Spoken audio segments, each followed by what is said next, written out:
What's the millennial question? Apparently, millennials, as a generation, which is a group of people who were born approximately 1984 and after, are tough to manage.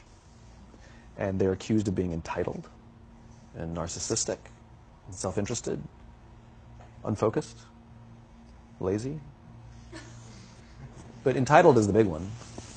And because they confound leadership so much, what's happening is leaders are asking the millennials, what do you want? And millennials are saying, we want to work in a place with purpose, love that. We want to make an impact, you know, whatever that means. We want free food and beanbags. And so somebody articulates some sort of purpose, there's lots of free food and there's beanbags, and yet for some reason they're still not happy. And that's because they're missing, there's a missing piece. What I've learned is that I can break it down into four pieces, right? There are four things, four characteristics. One is parenting, the other one is technology, the third is impatience, and the fourth is environment. The generation that we call the millennials, too many of them grew up subject to, not my words, failed parenting strategies, you know, where, for example, they were told that they were special all the time. They were told that they could have anything they want in life, just because they want it, right? They were told, some of them got into honors classes, not because they deserved it, but because their parents complained. And some of them got A's, not because they earned them, but because the teachers didn't want to deal with the parents. Some kids got participation medals. You got a medal for coming in last, right? Which the science we know is pretty clear, which is it devalues the medal and the reward for those who actually work hard. And it actually makes the person who comes in last feel embarrassed because they know they didn't deserve it. So it actually makes them feel worse, right? So you take this group of people, and they graduate school, and they get a job, and they're thrust into the real world, and in an instant, they find out they're not special, their moms can't get them a promotion, that you get nothing for coming in last, and by the way, you can't just have it because you want it, right? And in an instant, their entire self-image is shattered. And so you have an entire generation that's growing up with lower self-esteem than previous generations. The other problem, to compound it, is we're growing up in a Facebook, Instagram world. In other words, we're good at putting filters on things. We're good at showing people that life is amazing even though I'm depressed, right? And so everybody sounds tough, and everybody sounds like they got it all figured out. And the reality is there's very little toughness, and most people don't have it figured out. And so when the more senior people say, well, what should we do? They sound like, this is what you got to do. And they have no clue. Right? So you have an entire generation growing up with lower self-esteem than previous generations, right? Through no fault of their own. Through no fault of their own, right? They were dealt a bad hand, right? Now let's add in technology. We know that engagement with social media and our cell phones releases a chemical called dopamine. That's why when you get a text, it feels good. Right? So, you know, we've all had it where you're feeling a little bit down or feeling a bit lonely, and so you send out 10 texts to 10 friends, you know, hi, hi, hi, hi, hi. Because it feels good when you get a response, right? Right? It's why we count the likes, it's why we go back 10 times to see if my Instagram is growing slower, did I do something wrong? Do they not like me anymore, right? The trauma for young kids to be unfriended, right? Because we know when you get it, you get a hit of dopamine, which feels good. It's why we like it. It's why we keep going back to it. Dopamine is the exact same chemical that makes us feel good when we smoke, when we drink, and when we gamble. In other words, it's highly, highly addictive, right? We have age restrictions on smoking, gambling, and alcohol, and we have no age restrictions on social media and cell phones, which is the equivalent of opening up the liquor cabinet and saying to our teenagers, hey, by the way, this adolescence thing, if it gets you down.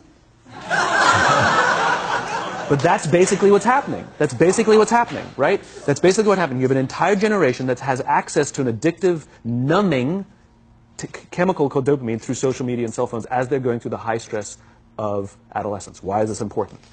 Almost every alcoholic discovered alcohol when they were teenagers. When we're very, very young, the only approval we need is the approval of our parents. And as we go through adolescence, we make this transition where we now need the approval of our peers. Very frustrating for our parents, very important for us. It allows us to acculturate outside of our immediate families into the broader tribe. right? It's a highly, highly stressful and anxious period of our lives, and we're supposed to learn to rely on our friends. Some people, quite by accident, discover alcohol and numbing effects of dopamine to help them cope with the stresses and anxieties of adolescence. Unfortunately, that becomes hardwired in their brains, and for the rest of their lives, when they suffer significant stress, they will not turn to a person, they will turn to the bottle. Social stress, financial stress, career stress. That's pretty much the primary reasons why an alcoholic drinks, right? What's happening is because we're allowing unfettered access to these dopamine-producing devices and media, basically it's becoming hardwired, and what we're seeing is as they grow older, too many kids don't know how to form deep, meaningful relationships. Their words, not mine. They will admit that many of their friendships are superficial.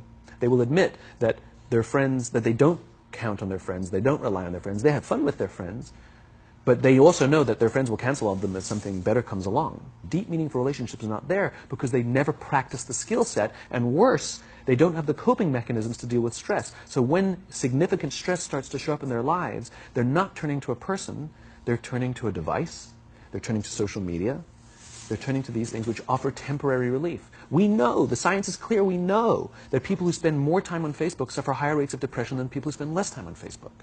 Right? These things balance. Alcohol is not bad, too much alcohol is bad. Gambling is fun, too much gambling is dangerous. Right? There's nothing wrong with social media and cell phones. It's the imbalance. Right? If you're sitting at dinner with your friends and you're texting somebody who's not there, that's a problem. That's an addiction. If you're sitting in a meeting with people you're supposed to be listening to and speaking, and you put your phone on the table, face up or face down, I don't care, that sends a subconscious message to the room that you're just not that important to me right now. Right? That's what happens. And the fact that you cannot put it away is because you are addicted. Right? If you wake up and you check your phone before you say good morning to your girlfriend, boyfriend, or spouse, you have an addiction. And like all addiction, in time, it'll destroy relationships, it'll cost time, and it'll cost money, and it'll make your life worse. Right? So you have a generation growing up with lower self-esteem that doesn't have the coping mechanisms to deal with stress. Right? Now you add in the sense of impatience. Right? They've grown up in a world of instant gratification. You want to buy something, you go on Amazon, it arrives the next day. You want to watch a movie? Log on and watch a movie. You don't check movie times. You want to watch a TV show? Binge. You don't even have to wait week to week to week. Right? I know people who skip seasons just so they can binge at the end of the season. Right? Instant gratification. You want to go on a date? You don't even have to learn how to be like, hey. You don't even have to learn and practice that skill. You don't have to be the uncomfortable one who says yes when you mean no, and says no when you mean no, but yes when you... You don't have to swipe right. Bang, I'm a stud. Right? You don't have to learn the social coping mechanisms. Right? Everything you want, you can have instantaneously. Everything you want, instant gratification. Except job satisfaction and strength of relationships, there ain't no app for that. They are slow, meandering, uncomfortable, messy processes. And so I keep meeting these wonderful, fantastic, idealistic, hardworking, smart kids. They've just graduated school. They're in their entry-level job. I sit down with them and I go, how's it going? They go, I think I'm going to quit. I'm like, why? They're like, I'm not making an impact. I'm like, you've been here 8 months. You know? It's as if they're standing at the foot of a mountain and they have this abstract concept called impact that they want to have in the world, which is the summit. What they don't see is the mountain. I don't care if you go up the mountain quickly or slowly, but there's still a mountain. And so what this young generation needs to learn is patience. That some things that really, really matter, like love, or job fulfillment, joy, love of life, self-confidence, a skill set, any of these things, all of these things take time. Sometimes you can expedite pieces of it, but the overall journey is arduous and long and difficult. And if you don't ask for help and learn that skill set, you will fall off the mountain. Or you will, the worst case scenario, and we're already seeing it, the worst case scenario is we're seeing an increase in suicide rates. We're seeing an increase in this generation. We're seeing an increase in accidental deaths due to drug overdoses. We're seeing more and more kids drop out of school or take leaves of absence due to depression. Unheard of. These are all, this is really bad. The best case scenario, those are all bad cases, right? The best case scenario is you'll have an entire population growing up and going through life and just never really finding joy. They'll never really find deep fulfillment in work or in life. They'll just waft through life, and it'll be just, it's fine. How's your job? It's fine. It's the same as yesterday. How's your relationship? It's fine. Like that's the best case scenario. Which leads me to the fourth point, which is environment. Which is we're taking this amazing group of young, fantastic kids who are just dealt a bad hand. It's no fault of their own. And we put them in corporate environments that care more about the numbers than they do about the kids. They care more about the short-term gains than the long-term life of this young human being.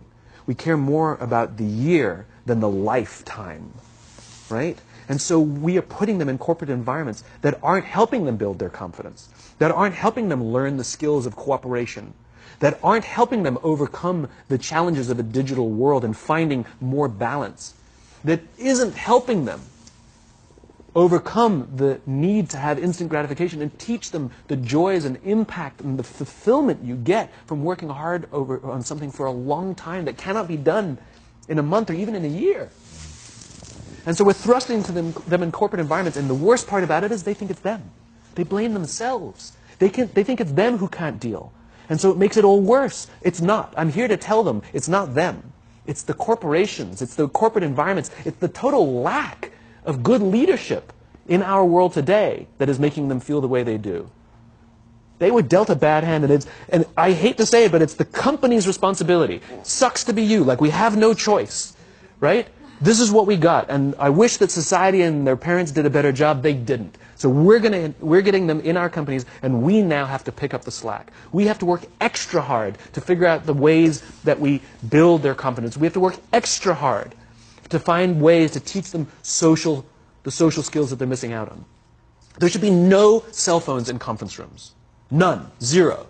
And I don't mean the kind of like sitting outside waiting to text. I mean like when you're sitting and waiting for a meeting to start, this is what we all do. We all sit here and wait for the meeting to start.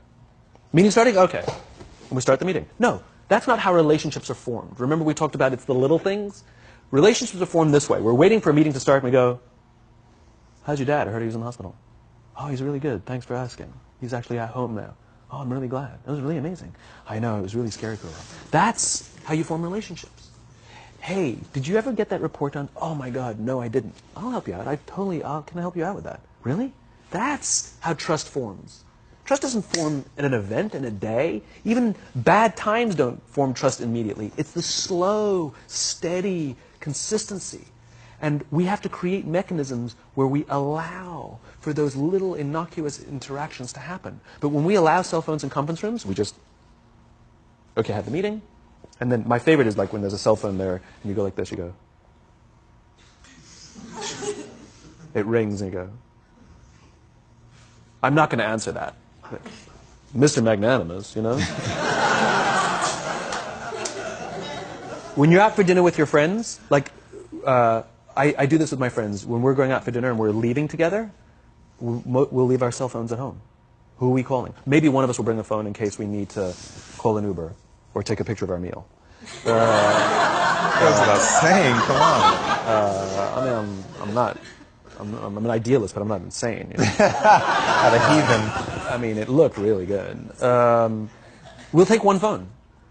And so it's like an alcoholic. The reason you take the alcohol out of the house is because we cannot trust our willpower. We're just not strong enough. But when you remove the temptation, it actually makes it a lot easier.